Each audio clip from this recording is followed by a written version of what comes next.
C'est l'une des nouvelles habitudes prises par ces élèves du lycée franco-allemand.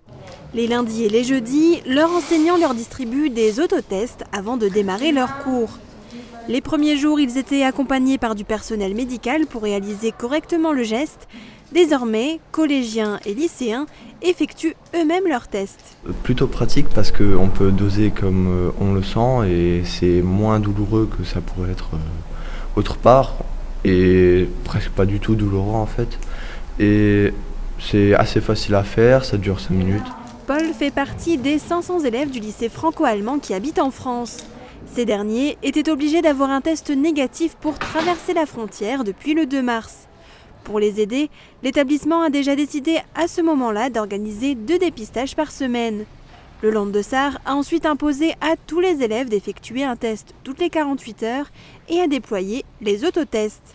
Cela demande entre 5 à 10 minutes pour que tous les élèves d'une classe se testent, ce qui empiète forcément sur leur temps d'enseignement. Si c'est le moyen d'enseigner et de pouvoir laisser un établissement ouvert, ça en vaut la peine.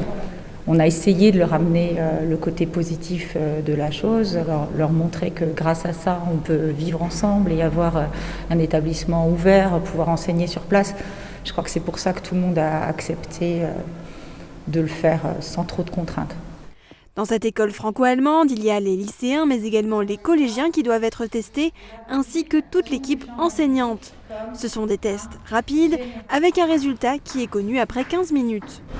C'est l'heure de vérifier vos plaquettes. Il est sûr que ça nous demande un travail de plus. On est déjà très tendu avec le distanciel, les cours en alternance. Et maintenant les tests, ça perturbe davantage les cours. C'est le prix qu'il faut payer pour pouvoir mener à peu près un enseignement à la face humaine. Pour le moment, aucun cas n'a été détecté dans l'établissement. Si un élève est testé positif avec un autotest, il sera invité à effectuer un test PCR pour confirmer le verdict.